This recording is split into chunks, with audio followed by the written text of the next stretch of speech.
Greetings, ladies and gentlemen. It's Rock and Roll Spot coming at you with the weekly comic book roundup.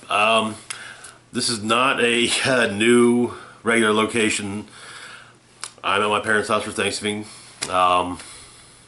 Anyway, and this will good chance to probably never see this location again for my videos. Anyways, on with the roundup. We got a decent amount, including a few holdovers from last week. So we're going to start things off with Uncanny X-Men number 2. On the cover, I would almost assume maybe Jamie Madrox is involved here. Nah, couldn't be. We all know how Jamie Madrox sells comics out the wazoo. So anyways, last week in fact, various strange and unexplained events occurred. Kitty Pryde crashed the Blackbird with a crew of students inside into a lab that was apparently creating a vaccine that prevents the activation of X gene in children. After crashing the Blackbird, Kitty disappeared, and the students fought members of the Mutant Liberation Front, old X-Force villains, and actually, in my opinion, a rather underrated team of ex-bad guys. I'm an adult. I can have a beer if I want. And then at a rally to announce said vaccine, Jamie Madrox and an army of dupes appeared, with all of them showcasing various new powers. Pursued Senator Ashton Allen, a human proponent of the vaccine, and disappeared into thin air before their eyes. Senator, that is. And of course, Kitty and Senator Allen awoke, both bound to chairs, in a room with Apocalypse, who was bound to a giant X. Okay, so the issue starts off on I think that's the ISS. Some of the astronauts are telling jokes, and then Houston radios went, "Hey, can you any idea what the hell's going on? Because it looks like someone's growing in Kansas." And it appears to be a group of Madroxes. Nice. So, in Beast's lab, he's pulled together the X-Men and explaining that in the past 6 hours, reports have been coming in from all over the planet. Various animals, mixing for millennia, have begun appearing, and people are getting hurt. The Avengers, Champions, so everyone except the X-Men are responding, but it's not entirely going well. Apparently, a T-Rex has popped up in Montana, and other dinosaurs too. And so Beast figures, hey, we can go take this on. And so Storm is tasked. Well, initially Beast is tasked with it, but he has a present commitment. So Storm volunteers to take the team. Then, meanwhile, Jean's gonna try and figure out what's up with Jamie Madrox, where Senator Allen and Kitty are all the other stuff, just Jean Grey. While she's in Cerebro, she basically says, "Stop everything.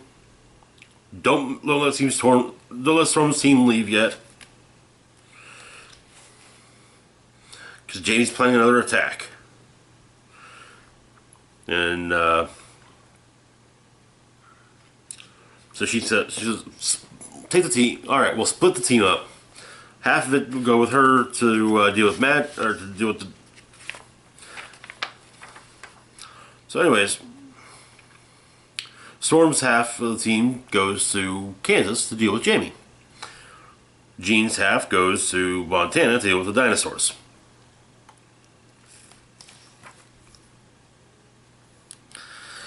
However, Armor is pissed because the team split up. Two teams just left, and all of them got left behind.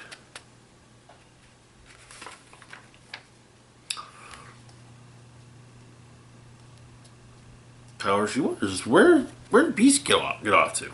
Turns out, Beast has gone to Fairview Medical Laboratories in North Carolina, the laboratory which the X-Men's jet crashed into. Presumably to research this vaccine of theirs. Anyways, back in Kansas, Nightcrawler teleports the team to the source of everything. Appears to be Jamie's old house, and they're all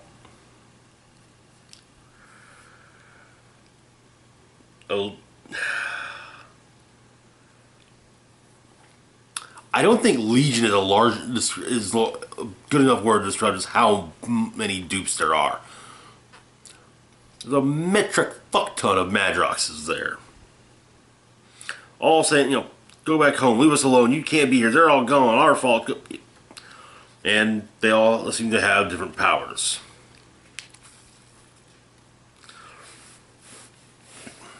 The X-Men explain they're trying to help, but they don't seem to want help. They want to fix this themselves. One of them has developed Toad Tongue and hits Jubilee with it, and she's, yeah. Varying powers are on display here. Meanwhile, in Montana, Jean's team goes after dinosaurs. So, while Iceman sets up an ice wall to, make sure the dinosaurs don't get to that town, the rest of the X-Men go after them, each in their own specific way.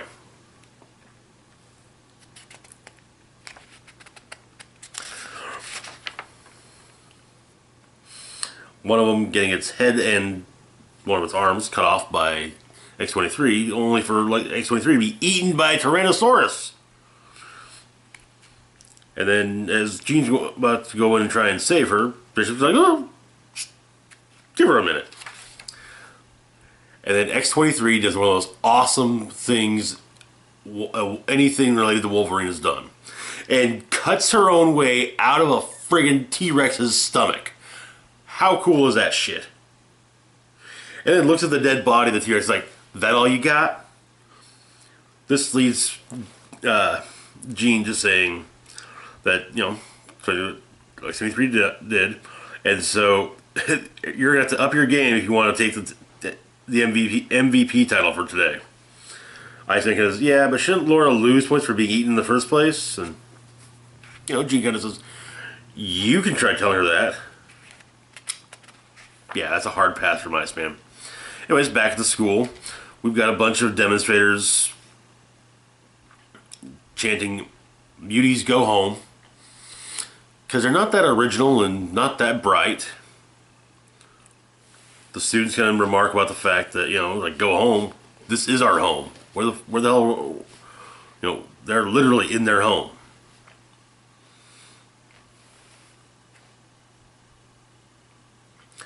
And then a man in a suit walks up. A man with long black hair walks up to the door and knocks. And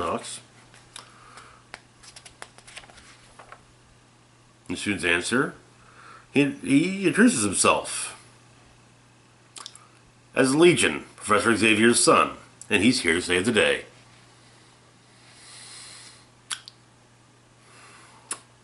Well, that's certainly interesting.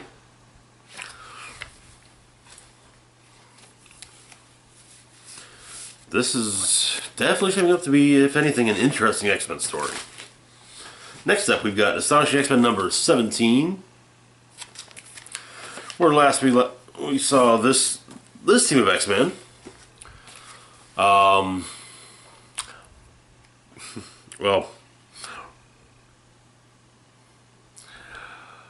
they had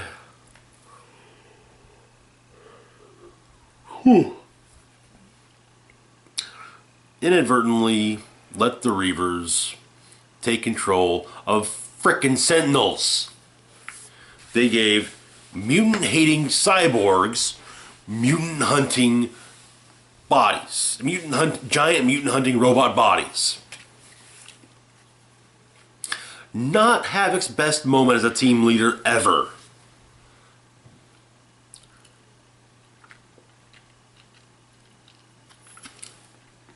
I'm pretty sure it's pretty far down on his list of achievements. Anyway, and seemingly the Reaver-controlled Sentinels seemingly killed the team.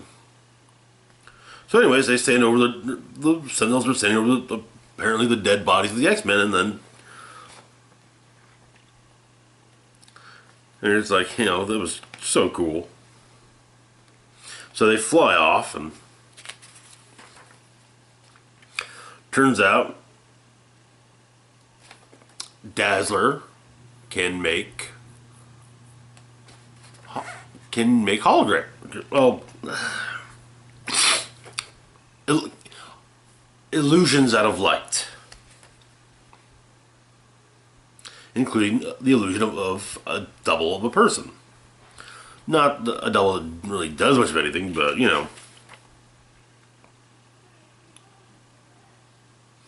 turns out the Sentinels are heading to the school to start fucking it up, because Sentinels controlled by Reavers. And so Alex and his team heroically show up to save the day. And these are the kind of Sentinels that can basically,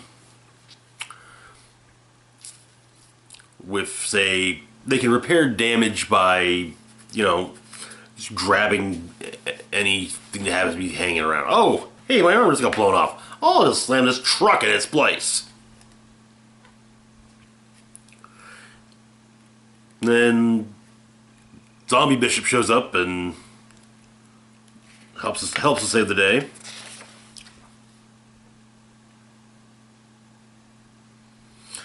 But one of the Reavers tries to...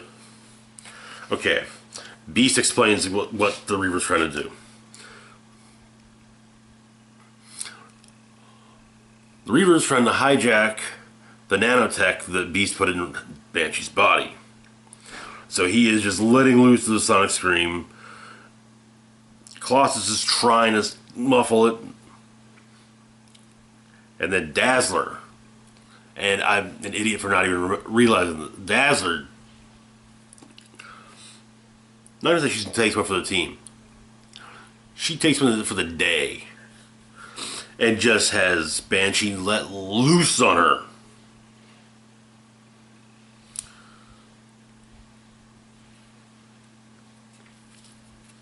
And then she takes out the Sentinels.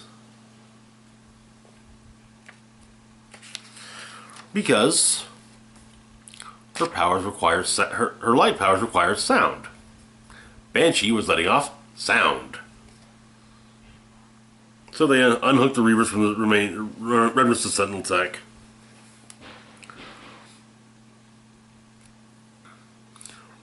Colossus is just like, yeah, I'm going my own way. Beast is like, well, I did just lose my job, so I guess I'll be back. And mentions he needs to continue working on Sean because Apocalypse's death seed is still inside of him. And Banshee's like, no more. I'm good. So Banshee appears to be back to normal.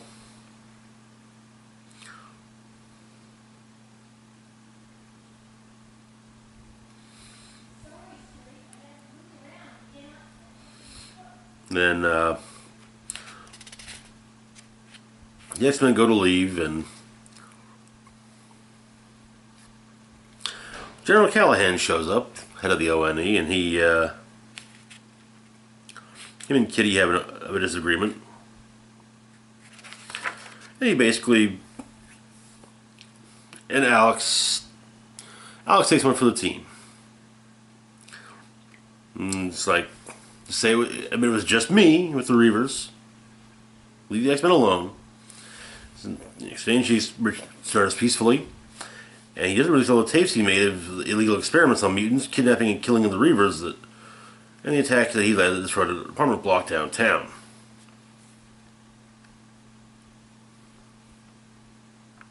So, Alex gets taken into custody. And Kitty says that, tell him not to worry, they'll get him out. The X-Men won't abandon their own. To which Alex says, I knew you'd eventually admit we were X-Men. And Kitty says that she knew something like this was going to happen. You know, if he ever gets out, they need to keep as far away from the X-Men as possible. For his own good, Alex Summers is no leader. And Warpath says that if he ever gets out, he'll follow him anywhere.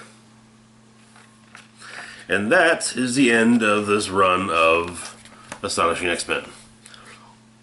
Kind of sucks they don't have. They're not giving a leg. They don't give they weren't giving Astonishing X-Men legacy number. Oh, even like underneath legacy numbering, like Weapon X and Uncanny X-Men get. Yeah, you know. But fuck ever. Speaking of which, next up we got Weapon X number 26.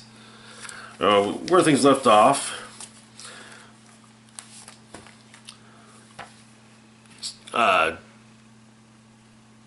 Stryker had been sent to hell, but it was first informed he's going to come back anyway. So they figured, the team figures they need to figure out how to send him to hell, how to keep him from coming back. And so they go to somebody that, and so Misty kind of has I kind of know a guy that has some connections to hell. Azazel,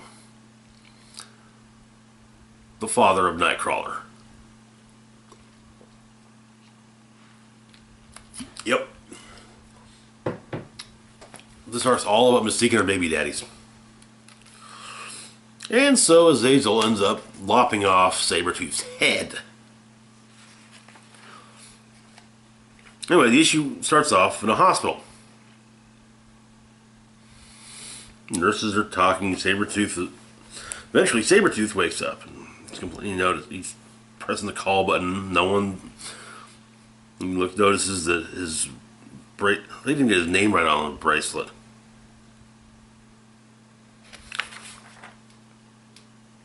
And then he realizes it. This is hell. This young woman shows up and she's here to discuss the situation. You know, the trauma has severely compromised. The trauma he went through severely compromised his immune system. And he said, "Who's who of nasty opportunistic infections?" And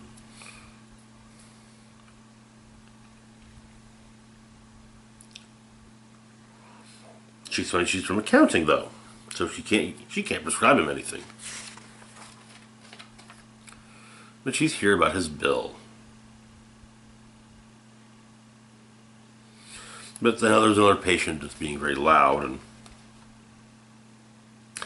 it turns out that she explains he doesn't have any insurance, and he racked up quite a number of charges.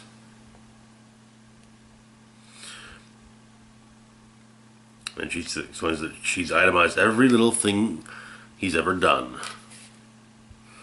Then he realizes he kind of recognizes her.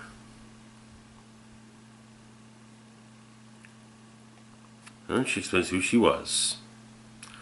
She was one of the Morlocks in the sewers beneath New York. Her name then was Manyface. An okay mid-level telekinetic. No match for Sabretooth. And she explains that there's an entire page of his bill. It's just the Morlocks he killed. That he killed when working for Mr. Sinister.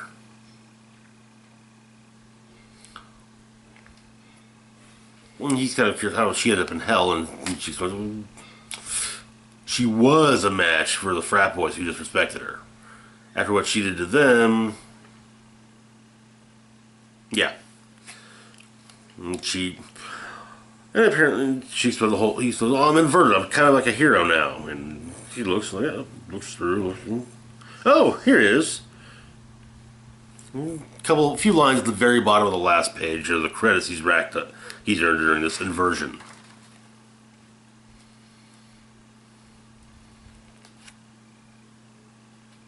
And she explains as she leaves that the call button isn't hooked up to anything.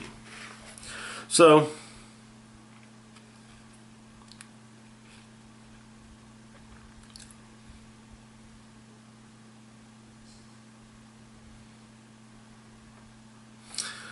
anyways, he gets out of bed, goes to find the patient that's screaming his head off.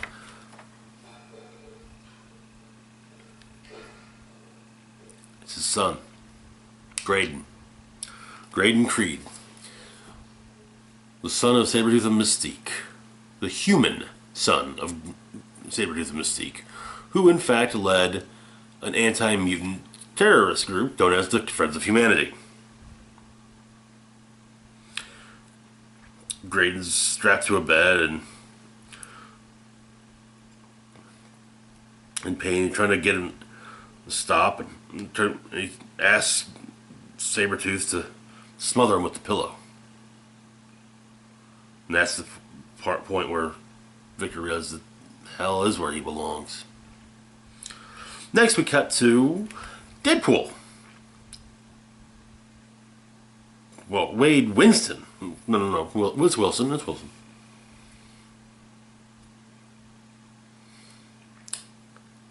He is on stage. He's doing stand-up. But he's bombing hard. And he explains to his feet are nailed to the stage, and he's told he's got eternity for his bit. And he says, Wade explains that he's really more of an improviser. It's totally a different thing from stand-up. You work as a team, build off each other, and then Domino says that apparently Deadpool is the stand-up guy on the improv team.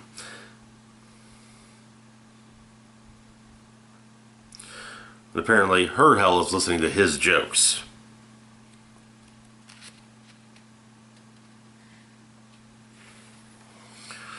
Then Omega Red busts through and stops everything, as well as Mystique. Apparently Omega Red's hell was puppies and rainbows. Meanwhile, it turns out that Lady Deathstrike and Monet are keeping his days of lawless in the real world. Then Victor crashes in with Graydon.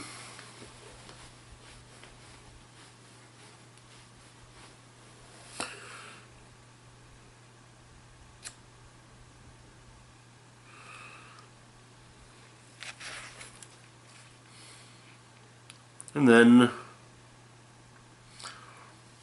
one of various devils shows up.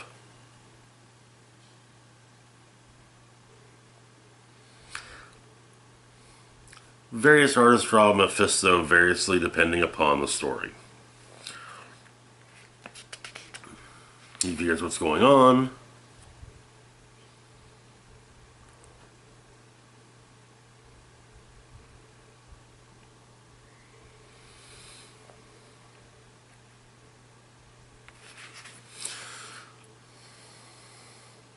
Marduk, apparently. And apparently, turns out that the demon that Stryker sold his soul to gave Stryker a castle. Apparently, it's actually rather tedious. His presence is rather tedious and annoying. But up on Earth, Mentalo is sacrificing cult members to bring Stryker back to the world of the living.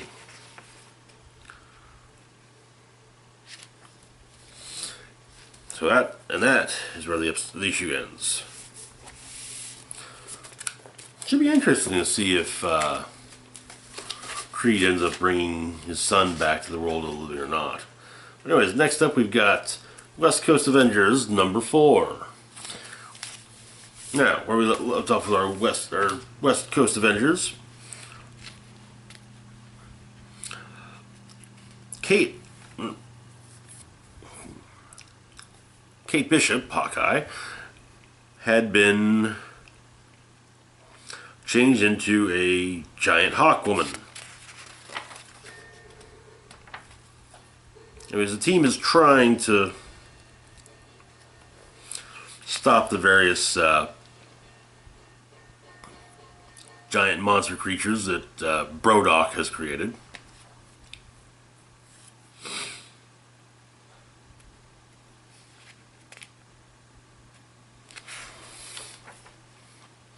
Quentin Quire and Brodok have a little bit of squaring off with telepaths, and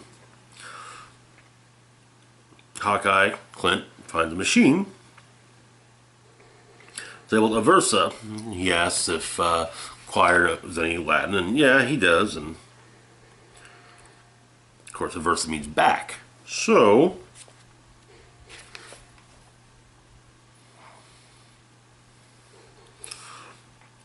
he zaps Brodok with the ray labeled Aversa, and yeah, Brodok is actually MODOK.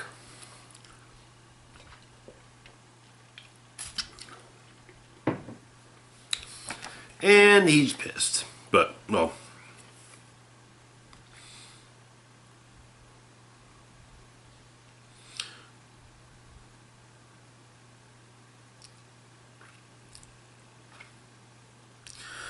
so she tosses MODOK at least into space.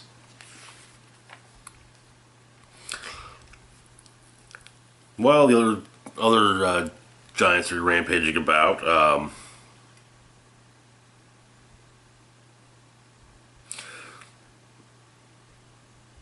Fuse's sister Ramon is helping to clear out their building.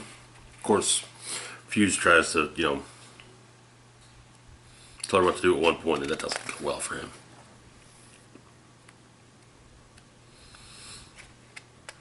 Anyways, so the team starts zapping everyone with the Aversa Ray. And Miss America saves Ramona at one point, and yeah,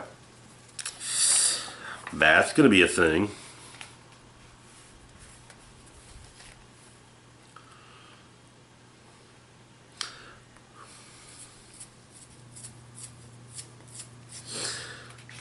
But yes, the Avengers save the day. But they get to the dragon, they turn into a dragon, and Gwenpool will not let them turn her back because she doesn't want to be turned back into a human. She just wants to, she's not brainwashed. She just wants to stay a dragon. Which, hey, who doesn't want to be a dragon, right? And she can still communicate. She can still talk. And her and Kate have a chat, and like, hey, I'm a vegetarian, so I'm not going to eat people. Mm-hmm.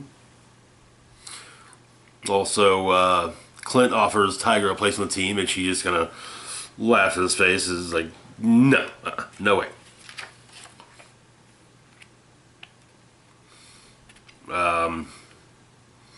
Gwenpool and Quentin Quire,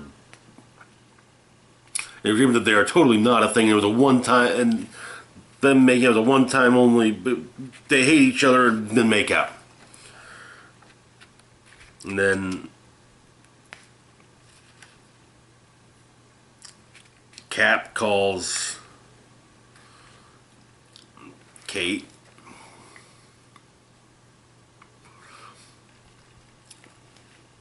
Then later on that night, the team is on Jimmy Kimmel Live.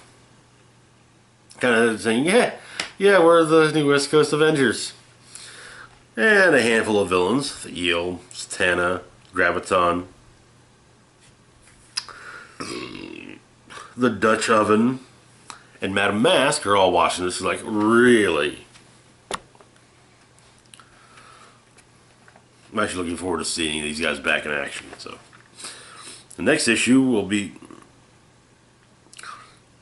definitely be featuring Madame Mask and a West Coast version of the Masters of Evil, I guess. That ought to be cool, right? I kind of think it will be. I'm definitely digging West Coast Avengers. Damn it, I keep...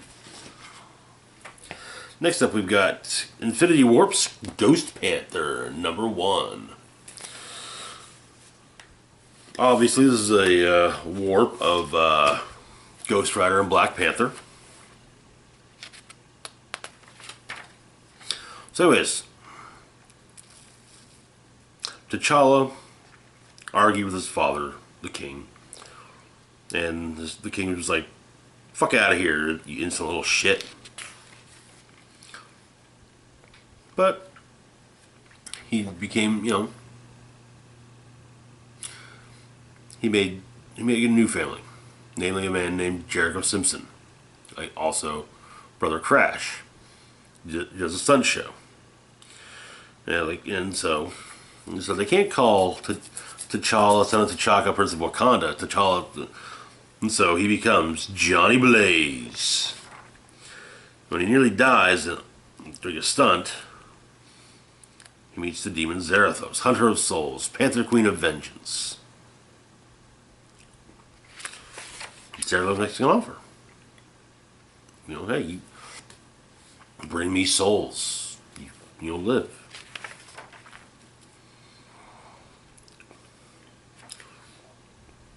Anyways, so T'Challa tells Jericho he's learned that, hey, my father's died. I got at least go pay my respects. I'll be back. Don't worry. So he goes. He watches a video of his father being killed, and he gets on with his sister for because she has become the Black Panther, which his sister is Shuri, obviously a combination of Shuri and Ironheart. Turns out though the heart-shaped herb was destroyed in the attack that killed Black Panther.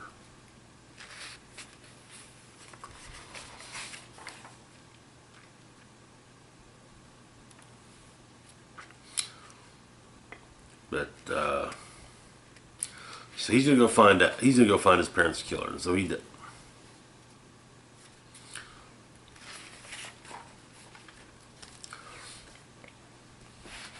And first, however, T'Challa must deal with M'Baxala the White.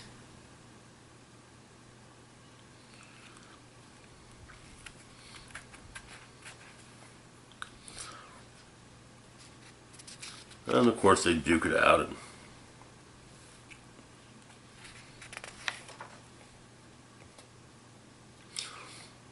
when M'Baxala is about to kill T'Challa, T'Challa decides to take Zarathos up on her offer. And so he becomes the Ghost Panther. And he takes the soul of M'Baxala. And then before turning back into T'Challa, he's struck down with a spear. A spear thrown by Eric Killraven. Obviously a combination of Killmonger and Killraven. And that's where the issue ends.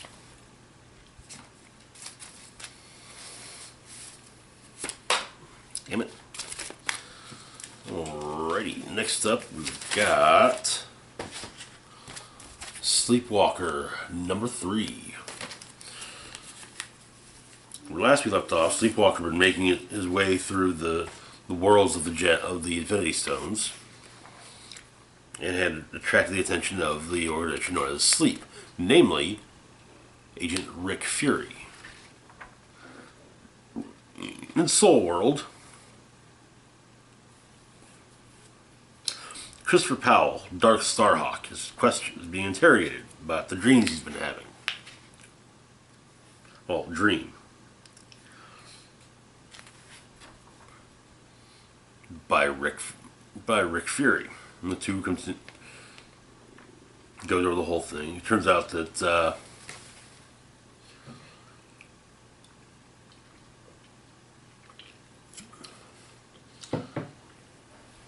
Powell's father in Soul World was a member of the Nova Corps,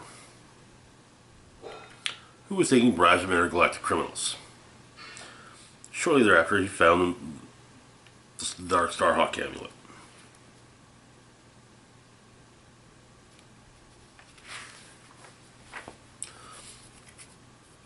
After a fight with Death's Door while sleeping, of course, Chris was met by Sleepwalker.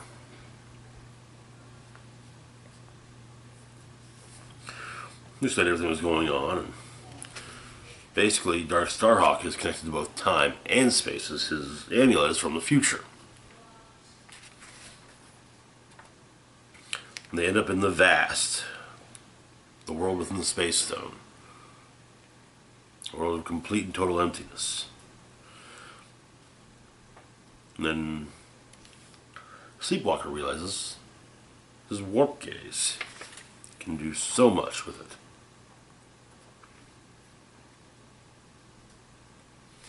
And so, in the Ellipsis, the world within the Time Stone, that's where things get weird. And if Dark Starhawk hadn't been there to help, Sleepwalker might have been driven mad.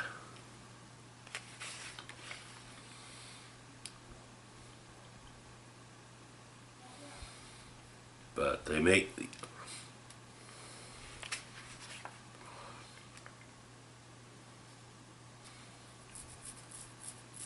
once Powell's done telling Fury his story, Agent Drew comes in,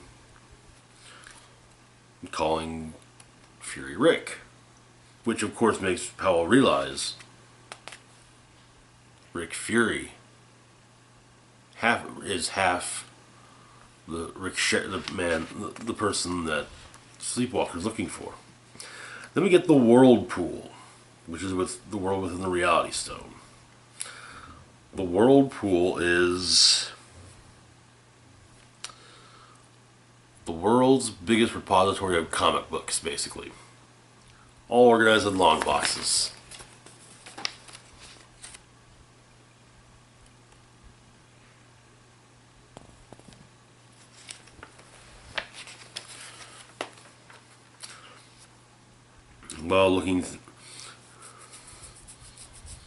And he's trying to figure out how to get to Soul World, and so he's been handed Infinity Wars, and then suddenly Man-Thing Fan Foom appears,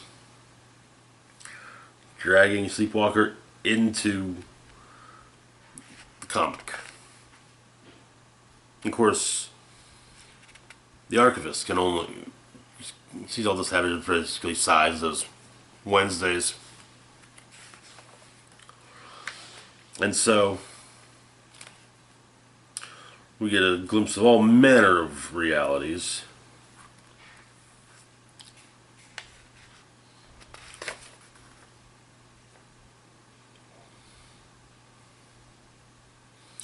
We learn that Man-Thing Fan Foom was created by the Soul World to guard its nexus of all realities, giving him the cosmic awareness to sense the crisis.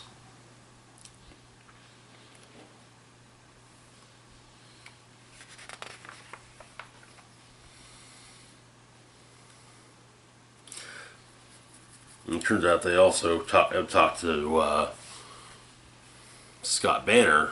Sleep has talked to Scott Banner. His story and Powell's story pretty much link up.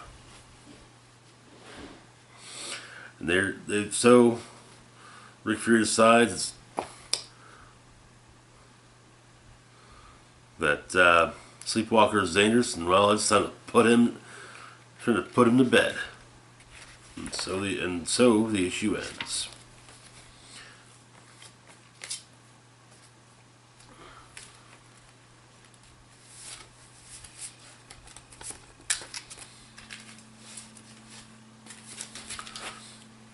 Next up, we've got the Black Order #1. The Black Order, quick rundown on them, are a handful of basically the worst of the worst of the galaxy. They used to be Thanos' generals.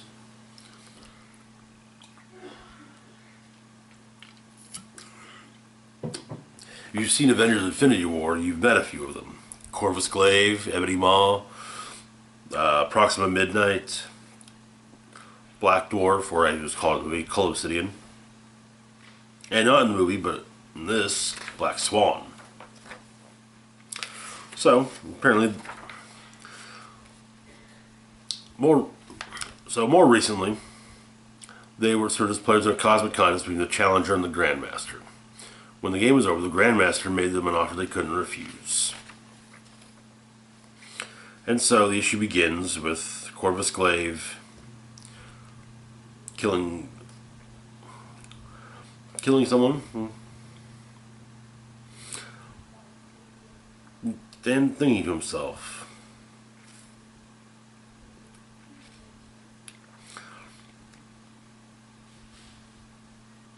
that he was died,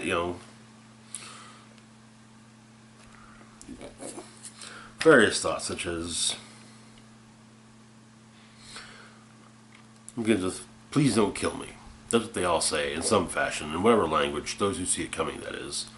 There's a choice to these things, as if their deaths have anything to do with me. As if my blade hasn't been swinging for their necks since the day they were born. Even I, who have died 1,000 deaths, will one day perish for good. My glaive will be destroyed, my tether cut, and I will be unmoored from this life. Will my final death be quick, I wonder, or will it be slow? Will I be with the one I love, or will I die alone? By the putrid heads of the severed gods, when did I become so depressing? And then Proxima Midnight comes along and asks her husband what's wrong, because he seems despondent. He asks if she thinks he's funny. And she goes, no, not really. And he says that then she asks if he thinks he is, and explains that he thinks he possesses a subtle wit that may pass unnoticed.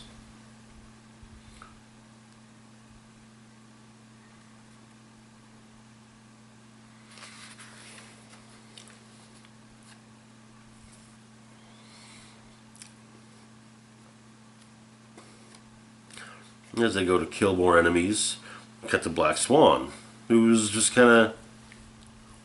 he's going weird at these engagements.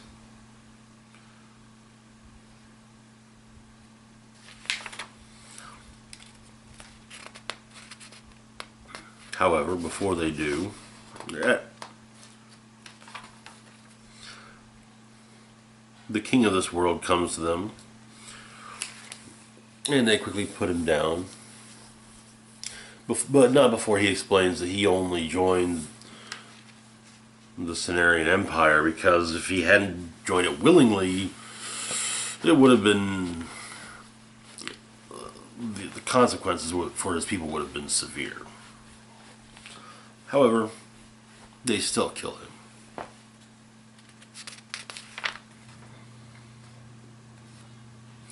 Anyway, so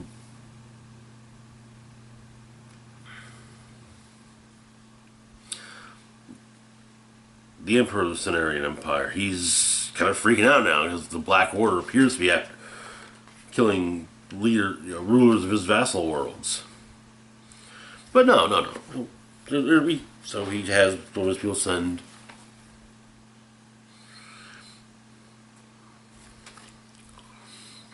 out soldiers to meet them.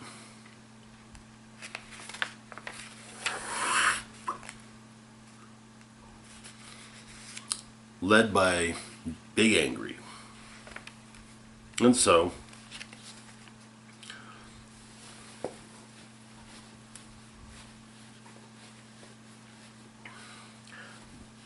the Black Order sits in a small bar drinking when they are attacked by Big Angry and his people.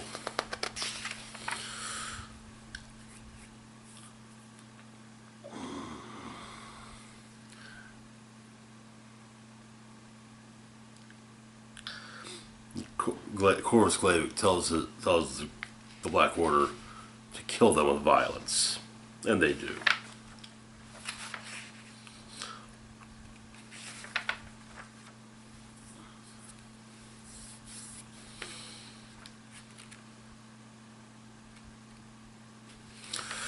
Oh boy, do they kill them with violence. Though after Glaive cuts off one of Big Angry's arms,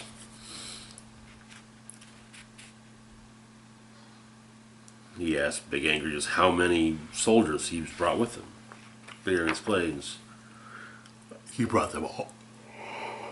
Excuse me. Big Angry explains that he brought them all. This should definitely make for an interesting miniseries, to say the least. They make fun villains. It'll be interesting to see them as the focal characters in a series. Next up, we've got Cosmic Ghost Rider number 5, the final issue of the miniseries. Where we left off, the grown-up Thanos had brought Cosmic Ghost Rider baby Thanos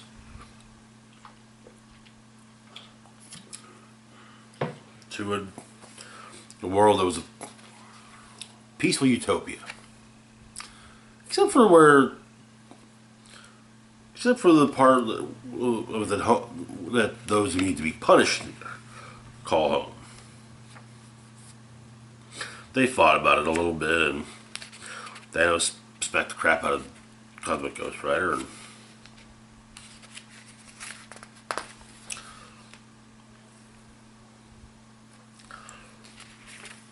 but yeah, no. The two fight more, and they start. That's when things get really, yeah. They duke it out, and yeah, this time Cosmic Ghost Rider, he's not holding back. He's going for broke.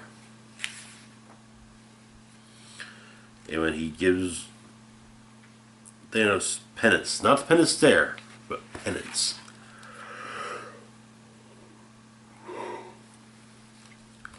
Seemingly all that's left, or all that's left, at least of Thanos' head, is his skull, which Frank then crushed in his hand. Then Hope brings him something to give to Cable. Late Cable. It is, of course, Cable's time machine.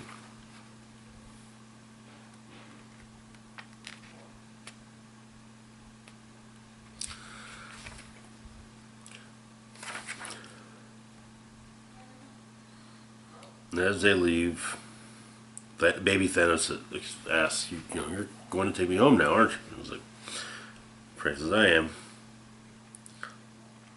Baby Thanos says, will this timeline die? I'm like, yeah, it will. But at least I'll die with hope. And so, back on Titan, hundreds of years ago, Cosmic Ghost Rider lays baby Thanos back in his bed, and as he's leaving,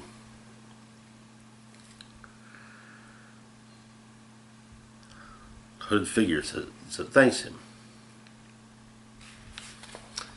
It's none other than Mistress Death herself. She's thanking him because someone had to teach Thanos how to kill. And she says that once she's chosen a being as her living instrument on the mortal plane, she's afraid that their path is set in stone. And she has chosen many children, hinting that Frank Castle is one of the children she chose. And so, Cosmic Ghost Rider flies off into space. And and so the miniseries comes to an end. However, Cosmic Ghost Rider will be showing up in the new Guardians of the Galaxy #1 in next month, I think, month after next, soon. All right, next up on the list we've got Punisher #4. Where things left off. Punisher had been apprehended by the NYPD and was in custody when Nick Fury Jr. showed up to take custody of him himself. But one of the agents with with Fury turned out revealed himself to be Jigsaw, which of course has Frank really curious to what's going on now.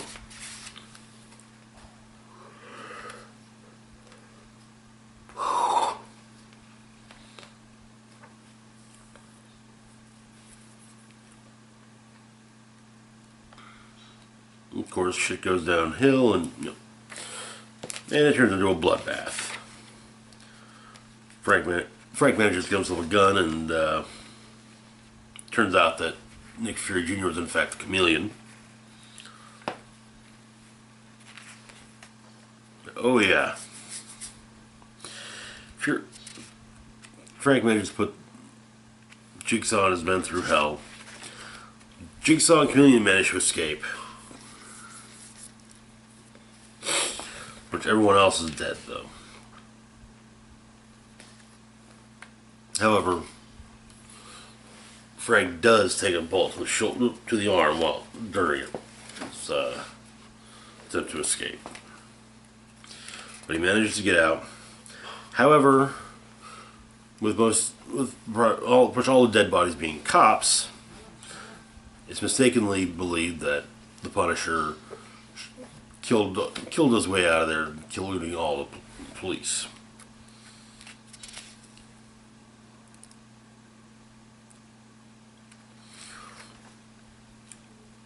Black Widow shows up, and she wants to know what happened.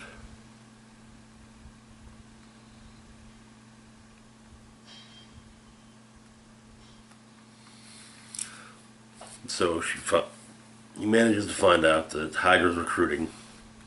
And he goes to a recruitment meeting. And basically tells everyone there, you all just join Hydra. You got 3 seconds to rethink that. He counts to 3 and opens fire with a pair of twin full-size 9mm Uzis. But yeah, he's making a mess of things.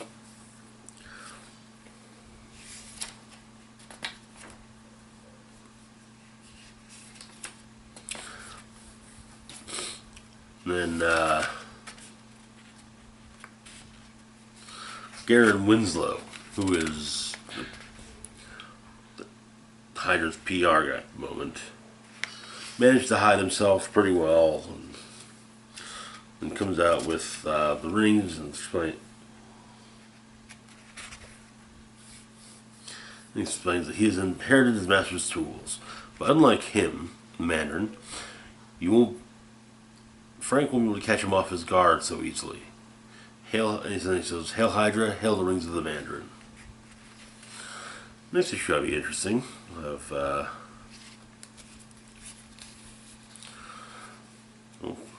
Frank making his way closer and closer to bringing down Hydra for a few days. Let's be honest, Hydra never stays down. They're Hydra. Anyways, moving on to Marvel Knights 20th, #2.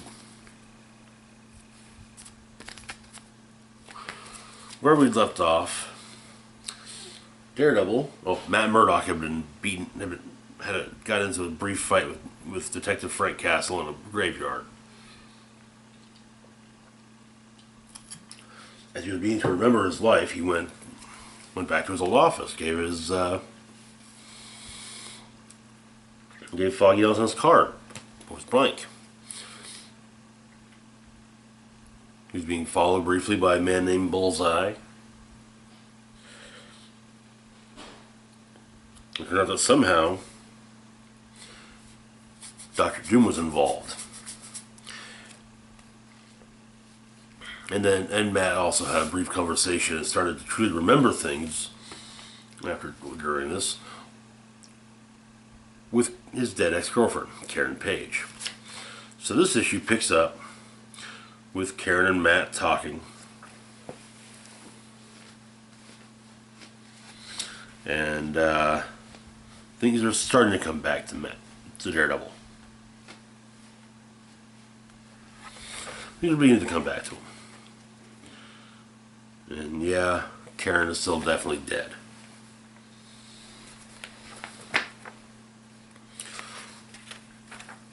Meanwhile, we flash back to 4 days ago. Bruce Banner comes to a police station wanting to speak with Castle. They do, and shows them a drawing of the Punisher skull. And he explains that turns out that Detective Castle has dreams about wearing it sometimes when he goes out at night to hurt people. Not that he does go out at night to hurt people, but sometimes after his wife goes to bed, he gets in the car, sits in the driveway, and thinks about punishing the people who hurt his family, though his family weren't hurt.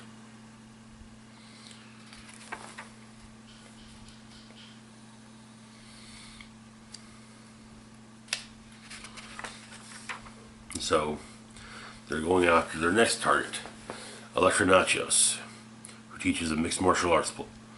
Who runs a mixed martial arts dojo? Her and Frank have a bit of a fight, and she kicks his ass. And were it not for his Kevlar vest, he would have been dead. Very, very dead.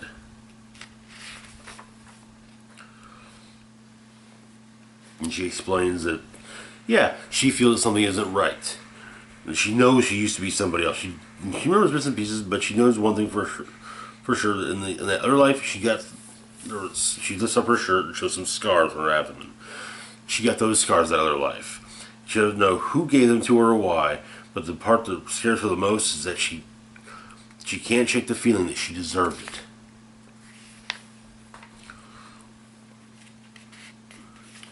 They fight some more, but Bruce, who's sitting in the back of Castle's car, seems to be getting bigger and greener. So Frank goes to investigate, and just as he's about to get stabbed in the back by Elektra, Daredevil knocks the dagger out of her hand. And they talk some more. Frank comes to the conclusion that Daredevil talks too much. Then Elektra says, well, what about her? How does she fit in? Which of course throws Daredevil for a loop, because that means Elektra can see Karen as well. And that's where the issue ends.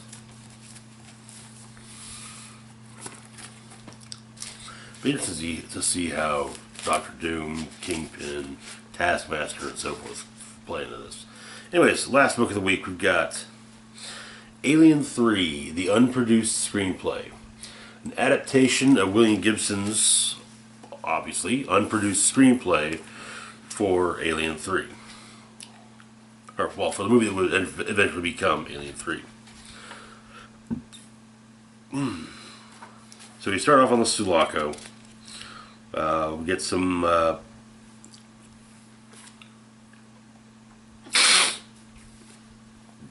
basically some narration via the shipboard computer. And we learn that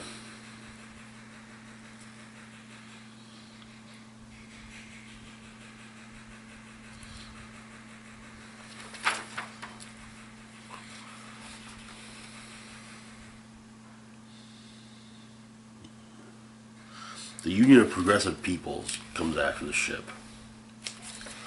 They get aboard, they're doing some investigating, they find an egg has grown out of Bishop's torso.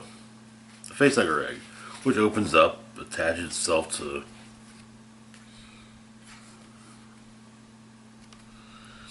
And of course, that egg, out of that egg pops a facehugger, and well, yeah.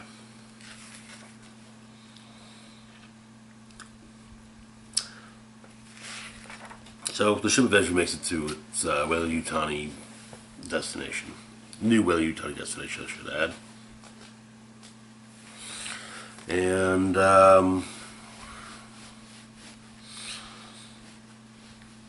some people from Weapons Division have shown up. They want the Sulaco gone over, biohazard, they wanted everything. So anyways, of course they're going to be there with it to watch things, and so at one point they think they saw them, but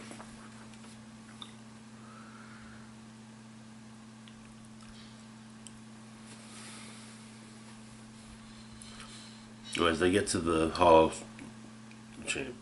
hypersleep vault, and Ripley wakes up in her tube, gets out, goes after everybody, and then gets shot with a sedative. They find the dead UPP person, dead, of course, from a massive hole in his chest.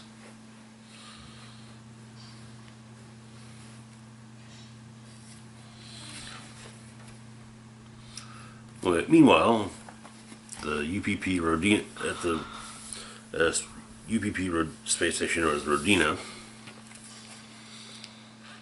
they're showing various images. Facehugger and a xenomorph itself, asking one of the survivors if that's what attacked. If one of them, the facehugger is what attacked crewman Kurtz, which it was, and then however the other crewman realized she didn't see a xenomorph. When he's back at Anchor Point in quarantine, Hudson is smoking a cigarette and told her there's no smoking in there. And then the issue comes, like I said, to an end. And that was Alien 3, the unproduced screenplay. To be perfectly honest, I like it better than the original Alien 3 so far. Anywho, that is it for this week's Comics Haul.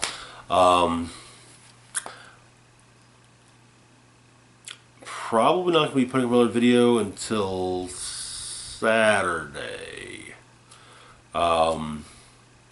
As always, feel free to like, share, and subscribe. Links to my Facebook, Twitter, and Patreon in the description box down below. This is Rock and Roll Spock signing off, saying, live long, rock hard, and have a happy Thanksgiving to those who celebrate it.